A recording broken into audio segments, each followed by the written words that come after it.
നമസ്കാരം, അഭിലാഷാട്ടയാണ്. അപ്പോൾ ഇന്ന് പരിചയപ്പെടുന്നത് വേറെ ആരുമല്ല, മൂവാറ്റുപുഴയുടെ പ്രിയപ്പെട്ട ആർട്ടിസ്റ്റ് ഉഷാദേവി.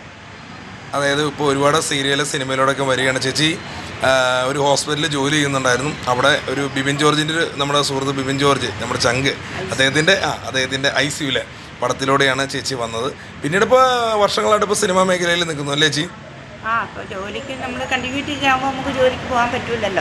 അപ്പോൾ പകരത്തിന് ഒരാളെ ആക്കി കൊടുത്തിട്ട് ഞാൻ മാറി. സീരിയൽ സിനിമകൾ ചെയ്യുന്നുണ്ടല്ലേ? ഒത്തിരി സീരിയലിൽ ഇതിപ്പോൾ 6-7 സീരിയലിലായിപ്പോ. ശ്രദ്ധിക്കപ്പെടുന്ന വേഷം ഏതായിരുന്നു? ശ്രദ്ധിക്കപ്പെടുന്ന പറഞ്ഞാൽ റോഷാക്കില്, അതിനകത്തല്ല 7 സ്ഥലത്തുണ്ട്. പിന്നെ ക്രിസ്റ്റഫറിലുണ്ട്, പിന്നെ നമ്മുടെ ഇത് മരണമാസില്.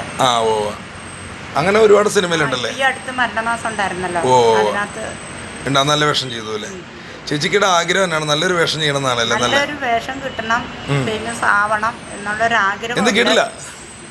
ഫേമസ് ആവണം, ഫേമസ് ആവണം, നല്ലൊരു അതിനുള്ളൊരു ആഗ്രഹം എനിക്കുണ്ട്. നാലാൾ അറിഞ്ഞു പടത്തിൽ വന്നു.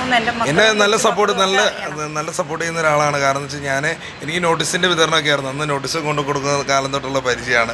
അപ്പോൾ ഞാൻ നോക്കി നാളെ ഞെട്ടിപ്പോയി കുറേ സിനിമയിലൊക്കെ കണ്ടപ്പോൾ.